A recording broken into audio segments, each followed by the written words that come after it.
कक्षा 10 अनिवार्य हिंदी का 8वां पाठ। 8वें पाठ का ये दूसरा भाग है। शीर्षक है हमारा झांसी की रानी, जिसके अंदर 2 पद पूर्व में आ चुके हैं और तीसरा, चौथा, पांचवा और छठा ये 4 पद लेकर मैं आपके सामने उपस्थित हूँ। तो चलिए चलते हैं, देखते हैं। पद नंबर 3 है, लक्ष्मी थी या दुर्गा थी वह स्वयं वीरता की अवतार। अब यहाँ पर वर्णन किसका किया जा रहा है? लक्ष्मीबाई का किया जा रहा है कि लक्ष्मीबाई जो थी वो लक्ष्मी थी। लक्ष्मी किसको कहते हैं? जो धन धान्य से परिपूर्ण होता है। तो इसी और यह दुर्गा थी, तो दुर्गा वीरता का प्रतीक है।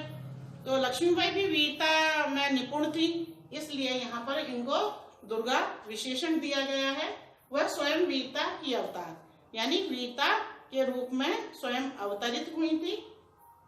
देख मराठे पुलकित होते उसकी तलवारों के वार। जब ये तलवारों से वार करती थी तो इतना ये निपुण थी उस कला में कि इसको देखकर जो मराठे लोग थे, जिनके ये परिवार से थी, उनको ऐसा महसूस होता था कि एक प्रसन्नता उनके मन में छा जाती थी कि जो ये लड़की है लक्ष्मीबाई जो है, ये देखो किस तरह से हमारा नाम आगे कर रही है, किस तरह से वीर है।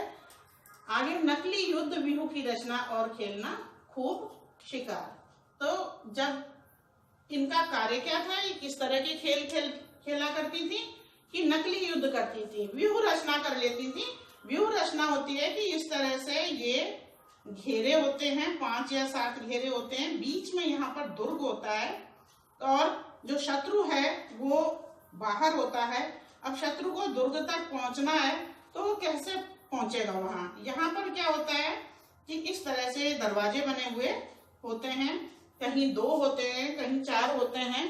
अब इनके ऊपर प्रहरी होते हैं। प्रहरी यहाँ भी होते हैं और ये जो स्थान है, जो घेरे बनाए जाते हैं, ये सेना के बनाए जाते हैं, यानी सैनिक यहाँ पर खड़े किए जाते हैं जो शत्रु से इस दुर्ग की रक्षा करते हैं। इस तरह से ये घेरे जो होते हैं 5 या 7 के रूप में होते हैं, सभी में सैनिक होते हैं। और जो सैनिक होते हैं इनसे बचकर शत्रु वहां तक पहुंचना चाहते हैं तो उसके लिए एक अभ्यास करना आवश्यक होता है कि जल्दी से आदमी वहां तक नहीं पहुंच सकता। जो सैनिक है, जो शत्रुओं की सेना है, मतलब शत्रुओं तक या इस दुर्ग तक, ये शत्रु का दुर्ग है, या जो बाहर शत्रु हैं ये इस दुर्ग तक, तो वो क्या करते हैं कि एक योजना बनाते हैं। योजनाबद्ध तरीके से यहाँ से प्रवेश किया, इसके बाद वो आगे बढ़े, इस तरह से वो बढ़ने की यहाँ किसी तरह से जहां पर भी इनको थोड़ी जो सैनिक हैं उनके बीच में वीकनेस दिखाई देती है और इस तरह से यहाँ तक पहुंच जाते हैं। ये कला होती है, ये सीखनी होती है व्यूह तोड़ने की कला। तो नकली युद्ध व्यूह की रचना, इस तरह से ये नकली बनाया करती थी। बीच में मिट्टी का ये किला बना लेती थी और उसके बाद चारों तरफ सैनिक के रूप में कुछ ना कुछ रख देती थी और फिर ये अभ्यास करती थी कि इस तक कैसा पहुंचा जाए। तो करके इनको बहुत अच्छा अभ्यास हो गया था और वो चीज इन्हें तोड़नी आ गई थी। व्यूह तोड़कर ये दुर्ग तक पहुंच सकती थी। रचना और खेलना खूब शिकार। एक इनका क्या शौक था कि शिकार खेला करती थी। शिकार जो खेली जाती है, इसके अंदर पशु पक्षियों को मारा जाता है। तो जो राजा महाराजा होते थे अपने शौक के लिए भी करते थे, लेकिन जो अपने निशाने को सही करना चाहते थे उसके लिए भी ये किया करते थे। महाराष्ट्र कुल देवी उसकी भी आराध्य भवानी थी। महाराष्ट्र में रहने वाले जो मराठे हैं उनकी जो कुल देवी है वो भवानी है और उसी भवानी की ये भी आराध्या थी। उन्हीं भवानी को माना करती थी। जब भी कोई युद्ध होता है या कोई भी आयोजन होता है तो जो राजा महाराजा होते हैं, राजपूतों में खासकर ये प्रथा है कि अपनी कुल देवी जो होती है उसका ये आराधन करते हैं। तो जो लक्ष्मीबाई थी उसकी कुल देवी क्या थी? भवानी थी। मराठों की तरह ये भी भवानी को ही पूज्य मानती थी। बुंदेले हर बोलों के मुख हमने सुनी कहानी थी, खूब लड़ी मर्दानी वह तो झांसी वाली रानी थी। यहाँ कवित्री क्या कहना चाहती है कि बुंदेलखंड में रहने वाले जो हरबोले जाति के लोग हैं उनके मुख से मैंने ये कहानी सुनी थी और वही सुनने के बाद उन्होंने इस कविता की रचना की थी। क्या कहानी सुनी थी कि खूब लड़ी मर्दानी वह तो झांसी वाली रानी थी, यानी मर्दों के समान जो झांसी वाली रानी थी उसने युद्ध किया और बराबर से उनके साथ युद्ध में खड़ी रही। आगे देखिए आप, चौथा पद है, हुई वीरता की वैभव के साथ सगाई झांसी में। यहाँ वीरता जो है वो लक्ष्मीबाई को का प्रतीक है और वैभव जो है वो गंगाधर का प्रतीक है कि राजा की जो यश गाथा थी वो भी चारों तरफ फैली हुई थी, इधर वीरता में ये निपुण थी। सात सगाई झांसी में, यानी सगाई हो गई इनकी और झांसी में इनका विवाह होना निश्चित हो गया। ब्याह हुआ, रानी बनाई लक्ष्मीबाई झांसी में। रानी की शादी हो गई और लक्ष्मीबाई जो थी वो झांसी के अंदर आ गई। राजमहल में बजी बधाई, खुशियां छाई झांसी में। ऐसा होता है कि जब बहू आती है तो चारों तरफ वैसे ही खुशियां फैल जाती हैं, फिर राजा का विवाह होकर आए तो निश्चित रूप से सभी का खुश होना बनता ही था। तो इस तरह से राजमहल के अंदर खुशियां छा गई और बधाइयां बजने लगी। सुभट बुंदेलों की वीरदावली सी वह आई झांसी में। सुभट यानी महान योद्धाओं के रूप में जो बुंदेले थे, उनकी जो वीरत गाथा थी, यश गाथा थी, उसके समान रानी झांसी में आ गई, यानी यश के रूप में यश ही आ गया यहाँ। अब सी यहाँ पर देखिए, वीरदावल सी वह आई, तो यहाँ पर ये उपमा अलंकार है और उपमा अलंकार की पहचान होती है सा सी से समतुल्य की, तो ये यहाँ पर उपमा दिखाई दे रही है। बजी बधाई बै के आवृत्ति है तो अनुप्रास अलंकार भी यहाँ बनता है। चित्रा ने अर्जुन को पाया, शिव से मिली भवानी थी। अर्जुन की पत्नी थी सुभद्रा, उसका नाम था चित्रांगदा, और वो भी एक कुशल थी। उनको जैसे अर्जुन तीर चलाया करते थे तो अर्जुन अपने कार्य में कुशल थे, तो वो भी कुशल थी। तो जिस तरह से एक वीरांगना ने वीर के रूप में अर्जुन को प्राप्त किया था और शिव ने भवानी को प्राप्त किया था, उसी तरह से जो लक्ष्मीबाई थी उन्होंने गंगाधर राव को प्राप्त किया था। तो आइए चलिए अगले पद देखते हैं।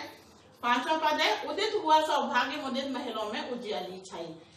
सौभाग्य उदित होना यानी अच्छे दिन आना। तो महलों के अंदर राजा बीमार रहते थे, उदासी छाई रहती थी और रानी के आ जाने से यहाँ महलों में उजियाली छाई। किंतु कालगति चुपके चुपके काली घटा घेर लाई। कालगति जो थी यानी समय का जो चक्र था वो चुपचाप धीरे धीरे इस तरह की परिस्थिति सामने ले आया, जिसके लिए कहा गया काली घटाएं। काली घटा क्या थी कि राजा बीमार रहते थे, तीर चलाने वाले कर में उसे चूड़ियां कब भाई। जो ईश्वर है उसे भी रानी जो थी तीरबाजी करने में निपुण थी, तो उसे भी रानी के कर में चूड़ियां यानी सुहाग का प्रतीक होती हैं। तो राजा की मृत्यु हो गई और जो रानी का सुहाग था वो चला गया। रानी विधवा हुई, हाय विधि को भी नहीं दया आई। रानी जो थी वो विधवा हो गई, राजा की मृत्यु हो गई। निसंतान मरे राजा जी, रानी शोक समानी थी। राजा जो थे गंगाधर राव थे, उनके कोई संतान नहीं हुई थी, जो संतान हुई थी उसकी मृत्यु हो गई थी। इस तरह से वो निसंतान मरे, बिना संतान के मरे, और इस शोक में रानी जो थी वो दिन रात उसी के अंदर व्यथित रहती थी। बुंदेले हर बोलों के मुख हमने सुनी कहानी थी। ये कहानी उसने किससे सुनी? बुंदेलखंड में रहने वाले हर बोलों के मुख से रानी ने ये कहानी कवित्री ने ये कहानी सुनी थी। आपका अगला पद है, बुझा दीप झांसी का तब डलहौजी मन में हर्ष आया। यानी दीप बुझने से तात्पर्य राजा की मृत्यु हो गई, संतान थी नहीं, तो झांसी का कोई वारिस नहीं दिखाई दे रहा था, और ऐसा होने से कि राजा की मृत्यु हो गई, जो डलहौजी था अंग्रेजों का जो जनरल था, उसके मन में अपने खुश हो गया, हर्षाया यानी हर्षित हो गया, मन में प्रसन्न हो गया। क्यों? उसे एक अवसर मिल गया झांसी के ऊपर अधिकार करने के लिए, राज्य हड़प करने का उसने यह अच्छा अवसर पाया। यानी झांसी के ऊपर, झांसी जो राज्य था इसको हड़प करने का, अपने अधिकार में करने का उसे एक अवसर प्राप्त हो गया। फौरन फौजियां भेज दूर पर अपना झंडा फहराया। उसने क्या किया? अपनी सेना भेजी और जो किला था उसके ऊपर अपना झंडा, जो अंग्रेजों का झंडा था, वो फहरा दिया गया। झंडा प्रतीक होता है कि जिस का झंडा जो ऊपर दिखाई दे रहा है, इसका मतलब इस किले के ऊपर इसका अधिकार है, इस साम्राज्य के ऊपर इसका अधिकार है। लावारिस का वारिस बनकर ब्रिटिश राज्य झांसी आया। लावारिस झांसी हो गई थी, अंग्रेज जो थे उसके वारिस बन गए और झांसी में आ गए। यहाँ पर भी देखिए रिस और इस से जो है अलंकार बन रहा है अनुप्रास। अश्रुपूर्ण रानी ने देखा झांसी हुई बिनानी थी। जब इस तरह की स्थिति आ गई कि अंग्रेज किले के अंदर आ गए, उन्होंने झंडा फहरा दिया, तो रानी जो थी वो दुखी हो गई, उनके आंखों में आंसू आ गए और उन्होंने देखा कि ये जो झांसी थी, जो मेरी अपनी झांसी थी, वो वीरानी हो गई, दूसरों की हो गई, यानी अंग्रेजों की हो गई। बुंदेले हर बोलों के मुख हमने सुनी कहानी थी।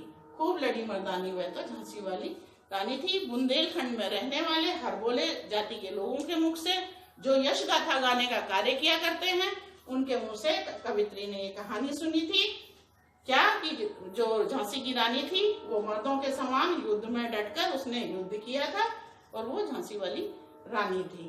तो बच्चों, अगले वीडियो में इसका अगला भाग लेकर आऊंगी और तब तक के लिए मैं आपसे विदा लेती हूँ। नमस्कार।